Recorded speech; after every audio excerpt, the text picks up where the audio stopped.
What up, what up, what up, peoples? Bighomie Fit Tech coming back to you real quick. And listen, I'm going to give a very brief variation. Nothing like my guy, MKBHD here, but I will piggyback a little bit and let him finish up. You can check out the other half of the video. He did an excellent job, but he's also able to afford and have sponsored, well, not sponsored, I don't think he does a lot of sponsors, but have a lot of the hardware shipped out to him for review because he has a much larger following. But I'm just a techie, and just wanted to briefly talk about one phone in particular. Actually two. No, three. And it's not just because it's the three that I currently have and own, but it's actually the three that I kind of use on a daily basis. So number one, which is my go-to, and I do not believe it's a flop, the S20 Plus. Now, Samsung released the S20 earlier, well, much earlier in 2020, which entailed the S20, the S20 Plus, and the S20 Ultra, which had a lot of camera issues, but was the more beastly out of the three devices. That phone really suffered. It could have had the potential for greatness, but it really suffered due to the camera software / hardware issues. But I felt like the sweet spot was the S20 Plus. And the reason I say that, and the reason I chose to go with it, was specifically because of the camera issues.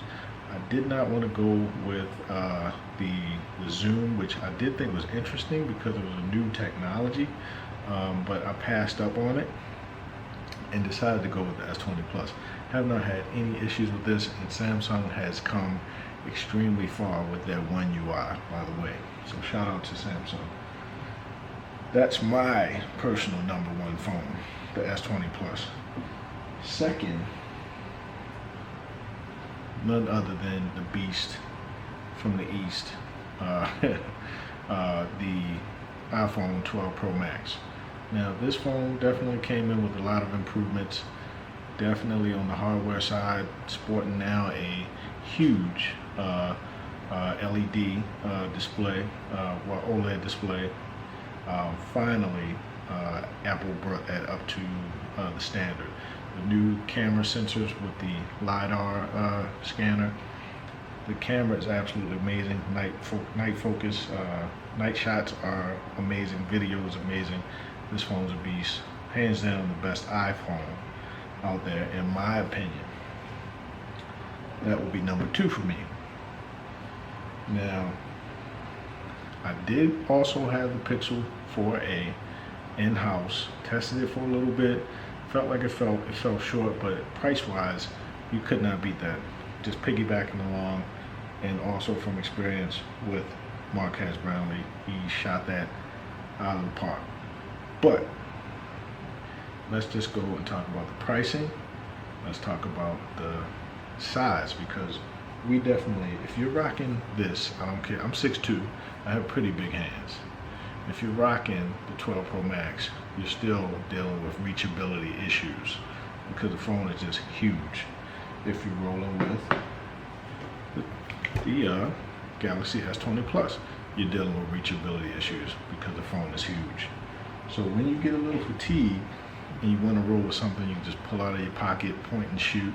Has an amazing camera, a beautiful screen, and let's not forget about that battery life. Pixel 5 is a go. So I just wanted to put that out there real quick. And competitor-wise, the processor, Pixel 5 and Google, they came through to show you did not need the latest and greatest as far as the processor in order to have a powerhouse device.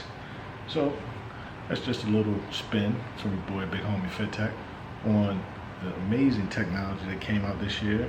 Hopefully next year I'll be able to bring you guys something from maybe a foldable, you know, preferably since I am a Samsung kind of guy. The Z Fold 2 would be cool if I can find that for, you know, less than $1,000 next year, because again, your boy buys these devices out of pocket. So anyway, It's your boy Bighomie FinTech. Please finish up, check out my comments and a little bit of sharing using Loom from MKBHD's Smartphone 2020 Awards. And I just appreciate the love and support. And guys, please help your boy. Let's make it to that 1K subscribers real fast. Definitely don't forget, hit that subscribe button, notification bell, so you can be notified whenever I upload new content. And I greatly appreciate you. Merry Christmas, and thank you so much. Peace, love, and blessings, guys. Yeah. What up, guys? Merry Christmas, happy holidays, and all that good stuff. Just jumping on real quick. I'm actually sitting here chilling and, looking at MKBHD, looking at his phone awards. Shout out to MKBHD. So let me jump back into it, and just wanted to finish watching it with you guys, see what you think. Let me know what your opinion might be. So let's get back into it.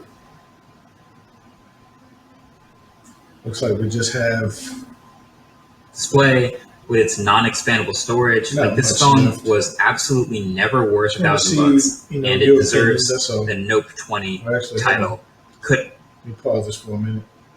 Note 20 is absolutely beautiful, by the way. But yeah, I just wanted to get your opinions, guys. By the way, guys, please don't forget to join me on this quest. First and foremost, thank you for helping our community get to 400 plus subscribers. So now we got to grind it out. Really, we need to get to that 1K. Let's get to that 1,000 subscribers quick. It would be amazing if we could get there before the year's out.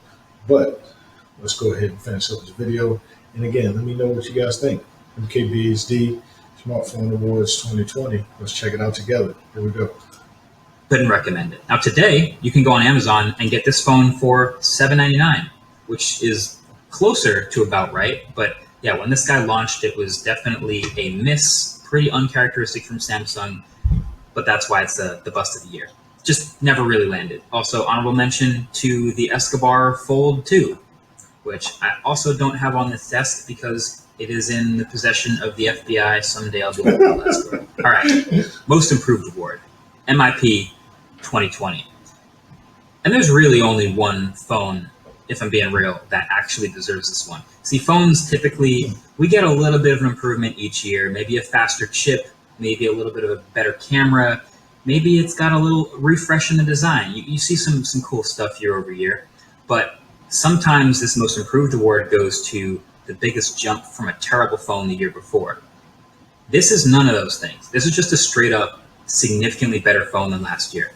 Let's just get to it. Most improved phone of 2020 is definitely Samsung Galaxy Z Fold 2. This is the epitome of second gen gains. Generation 2 of... Pause for a second. I was not able to afford the Galaxy Z Fold 2 or the first Galaxy Z Fold, by the way, but I would definitely say that device is beautiful. Hopefully I can squeeze it into the budget this year. They were having some really good sales. I wouldn't mind maybe trying to jump on one when the 21 comes out. Maybe they'll have some kind of trade. I can, trade my S20 and grab it. But then again, I would be losing out on a lot of the functionality from my S20 Plus, like the IP rating, because the Z Fold, of course, has no IP rating. I mean, I get in the shower with this thing, not like take a shower with it, but I have it like up on my, like in the shower, listening to music, stuff like that. And I'm rugged with this thing. So I could not see me using the Z Fold as my primary device, but MKB HD has a really good point on the on having it having the actual Z Fold 2 as most improved, because they did fix the hinge. They fixed a bunch of things on this device. So yeah. Anyway, let's get back to it. Of a new form factor is when you expect to see the most improvement, and Samsung definitely delivered that here. Huge improvement on the front display, going from a candy bar bezel afterthought to a real usable full screen phone. And huge improvements on the inside display, going from a notched, slightly ugly setup to this thinner bezeled, notchless 120 hertz display that's just a joy to use. It's one of my favorite phones of the year for sure, and it's a clear runaway favorite for the 2020 Most Improved Award. I do want to give an honorable mention, though, to a phone that didn't really actually